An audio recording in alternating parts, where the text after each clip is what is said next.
Hola, bueno, hoy vamos a dar un viaje a lo que es Roma. Somos el grupo número 3 y estos son nuestros integrantes. Las ciudades del Imperio Romano desempeñaron un gran papel en sus obras arquitectónicas y artísticas. Eran su centro de poder en lo económico, político y social de la población. Tenían un enorme desarrollo en la infraestructura y de ello conoceremos dos grandes obras que se destacaron en el Imperio Romano. La ubicación geográfica de la civilización romana antigua es la actual Italia, en el valle de las 7 colinas cercanas al río Tíber, el más importante de Italia, con una máxima expansión y llega a dominar el mar Mediterráneo. Roma se fundó hace casi 2800 años con la unión de varias aldeas de Italia. Al principio fue una monarquía y los que mandaban eran los reyes, pero más tarde se convirtió en una república. Aquí no habían reyes, pero los que tomaban las decisiones eran los políticos. La República de Roma duró varios siglos, hasta que hace unos 2000 años empezó lo que conocemos como Imperio Romano. En el imperio, todo el poder estaba en manos de un emperador, que era como el rey de reyes. La sociedad romana se dividía en varios grupos, como por ser los patricios. En ellos estaban los nobles, tenían mucho poder, eran políticos y militares, hombres ricos y poderosos. Por debajo de ellos estaban los plebeyos, el pueblo. Eran granjeros, artesanos y trabajadores en general. Y por último, en la parte más baja estaban los esclavos, que solían ser prisioneros de guerra. Los romanos tenían una religión politeísta. Ellos adoraban a numerosos dioses, cada uno de ellos poseía el dominio sobre un ámbito de la existencia humana, por ejemplo, Júpiter, dios del cielo y la tierra, Minerva, diosa de la guerra y la inteligencia, Neptuno, dios del mar y las tormentas. Los romanos eran grandes arquitectos e ingenieros, crearon ciudades muy ordenadas y con muchas comodidades. Tenían acueductos para llevar el agua de un sitio a otro, puentes para cruzar ríos, circos, teatros, balnearios y escuelas. Sí, los romanos también iban a la escuela. También construyeron calzadas, que eran carreteras que permitían llegar de un lugar a otro. Para continuar, vamos a hablar de una obra muy importante, el Circo Máximo. El Circo Máximo fue construido bajo el reinado del quinto rey de Roma, Lucio Tarquinio Prisco, en la primera mitad del siglo VI a.C., periodo de la República. Situado en Roma, capital de Italia, se erigió en el valle entre los montes Aventino y Palatino. Fue el mayor circo de la antigua civilización romana. En la actualidad solo queda la planta del antiguo estadio y su solar es un parque público de Roma. Fue un edificio para carreras de carros de la antigua Roma y tenía función de ser un edificio para entretenimiento, tipo edificio deportivo. Sus gradas podían acomodar a muchas personas. Aparte de ser carreras de carros, también habían otros eventos como los combates de gladiadores, la caza de animales salvajes, eventos deportivos e incluso procesiones. En esta época también se colocan las primeras gradas de madera, que luego se fosilizaron en piedra y más tarde en mármol. Sus fachadas estaban decoradas normalmente con pilastras y arcos ciegos. Sus partes principales eran la cavea, la arena y la espina. La espina se situaba en el centro de la arena, dividía la arena longitudinalmente en dos mitades para diferenciar los sentidos direccionales de las carreras. Estaba decorada con fuentes, templetes, columnas, estatuas y altares. La cavea eran los graderíos, la zona donde se situaban los espectadores. Estaban situados sobre un alto podio elevadas sobre la arena. La arena era el espacio para las carreras y espectáculos. Solía ser de una forma casi rectangular, con uno de sus lados cortos casi semicircular. El sistema más sobresaliente es la utilización de grandes arcos en los muros que rodean toda la obra arquitectónica. Como estaba rodeado por graderías, tenía cierta modulación, lados laterales y curvaturas, que eran de madera sobre un podio, a lo largo de la planta, separando la arena en dos calles. Forma, silueta y tamaño. El circo era coloso con capacidad de albergar más de 25.000 espectadores, algo inédito en la historia, con gradas de 3 pisos separadas en sentido horizontal por los accesos y salidas del graderío. Recinto de 600 metros de largo más 150 de ancho. La fachada tiene 3 órdenes, solo la parte inferior de doble altura tiene forma de arco. Su espacio es abierto y recibe la luz natural. El teatro se basaba en estructuras de mampostería que alargaban los pasos y las escaleras para poder llegar a los diferentes sectores. En sus áreas de servicios y tiendas eran abiertas al exterior. El Circo Máximo podía llegar a albergar hasta 12 carros a la vez. Su planta es rectangular, salvo por el lado opuesto a la entrada, que es semicircular. El concepto que se utilizó o en base que fue la construcción era referente al Coliseo romano, con la misma finalidad de entretener a los espectadores y la utilización de arcos, grandes muros y graderías. Este ya no fue tanto circular, sino fue semicircular con la forma de óvalo visto en planta. En plena Edad Imperial, el máximo de su extensión fue aproximadamente de 600 metros de largo por 200 metros de ancho. Aquí se veía el Circo Máximo en su esplendor. Aquí podemos recrear la majestuosidad del complejo, donde podemos observar lo grande que eran los pasillos y gradas, teniendo la capacidad de albergar más de 250.000 espectadores.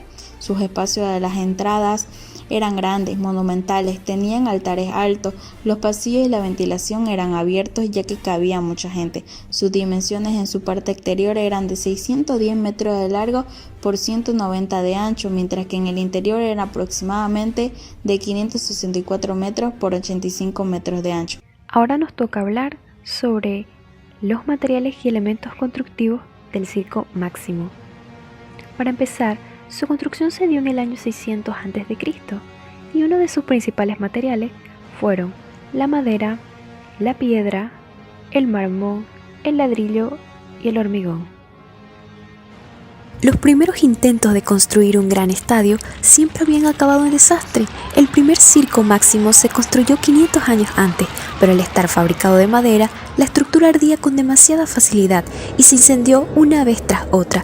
Pero en el año 100 a.C., el emperador Trajano decidió reconstruirlo de una vez por todas. Trajano decidió reconstruir el circo y reemplazó la antigua estructura de madera con una reluciente construcción de piedra y mármol.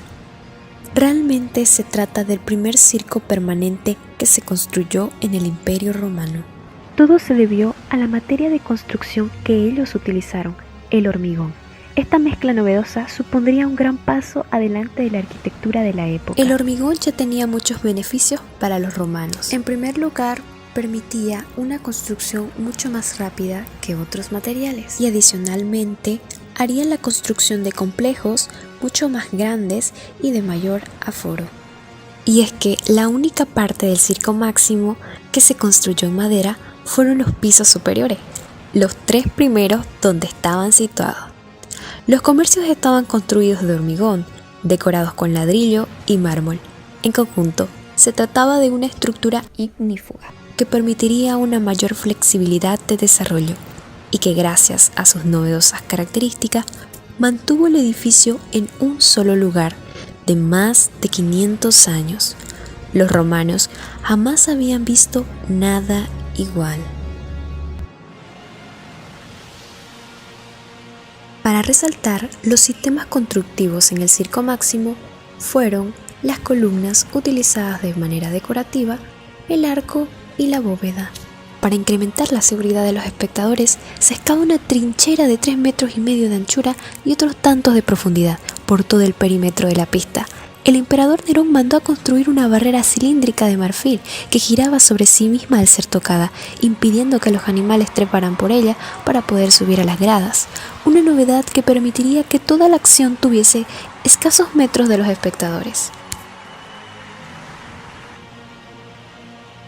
Tanto en la fachada como en el interior del Circo Máximo podemos destacar predominantemente el arco, que crea un sistema constructivo dentro del circo. Los romanos también destacaron en obras de arte. Por ejemplo, las más representativas fueron el sarcófago de la Orestía de Ausillos, estatua de Trajano, estatua de Venus, y de la que hablaremos será de la Gema Augustea. Ahora les voy a presentar la Gema Augustea. Hablaremos sobre sus características y la simbología de sus figuras representadas. Primero, ¿qué es un camafeo? Un camafeo es un ligero relieve sobre 2 capas de piedras preciosas, variando en su color, siendo ejemplares de la escultura grecorromana por su sutil belleza y buen detalle. Algunas de las piedras más utilizadas iban desde ónix, ágata y variedades de sardonyx. Ahora vamos a hablar sobre el contexto histórico en el que fue realizada la gema. La gema fue realizada durante el imperio de César Augusto, donde Roma alcanzó su máximo esplendor expandiéndose por todo el Mediterráneo. El imperio de César Augusto abarcó desde el 27 a.C. hasta el 14 después de Cristo, y la gema fue realizada entre el 9 y el 12 después de Cristo. Hablando sobre sus características, tiene un tamaño de 23 por 19 centímetros y un grosor de 1 centímetro. Y podemos ver también el contraste utilizado en los materiales. Ahora empezaremos a hablar sobre la figura representada y su simbología, empezando por la parte superior. Primero vemos al emperador Augusto sentado en su trono siendo coronado por Oicumene, el mundo civilizado o Roma. A su lado se encuentran el océano y la tierra representados por Neptuno y Italia, y arriba el símbolo de Capricornio representando el día que fue coronado. Podemos ver aquí ahora a Roma sentada al lado de Augusto, representando que Roma siempre estuvo preparada para la guerra. A su lado se encuentra Germánico, el sobrino favorito de Augusto. Atrás tiene a un carro que es conducido por Victoria, donde desciende Tiberio, el heredero del trono. Ahora hablaremos sobre la parte inferior.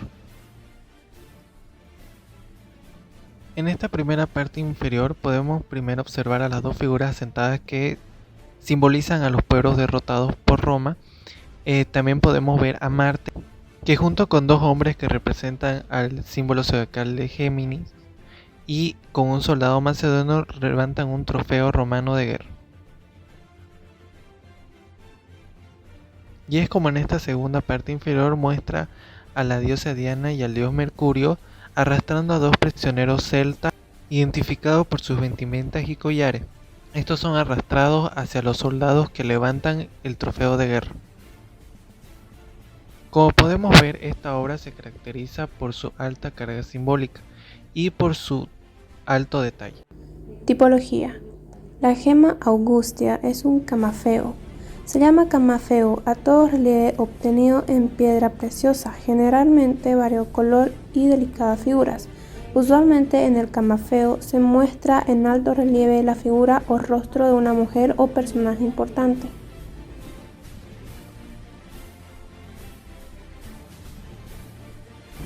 Material. Tallado sobre una piedra de ónice árabe.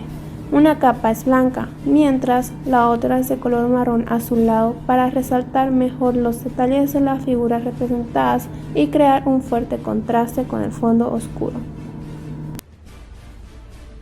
La técnica y los cánones de la gema augustea. La gema augustea fue hecha con la técnica de la talla, que fue tallada por Dios Cóurides. Entre los cánones o normas que tiene esta escultura son los siguientes. En la parte superior observamos que las personas se encuentran sentadas o apoyadas sobre algún objeto. Esto muestra poder y comodidad. 3 de ellos poseen lanzas. Sin embargo, en la parte inferior observamos a las personas en diferentes posiciones, cumpliendo con alguna actividad o trabajo. Se observan las expresiones faciales con bastante realismo, algunas con leve sonrisa y otras no tanto. Los detalles que tiene esta escultura, tales como la perfección de los cabellos, el arrugado de la tela, los músculos, sobre todo en los varones, y dedos de la mano. En las posiciones del cuerpo observamos que algunos se encuentran sentados, otros inclinados y el cuerpo completo con un cuarto de movimiento. Color. Una capa es blanca mientras la otra es de color marrón azulado, para resaltar mejor los detalles de las figuras representadas y crear un fuerte contraste con el fondo oscuro. Es importante conocer la historia del pasado, nos ayudará a entender el presente y a mejorar el futuro. Gracias y esperemos que haya sido de su agrado.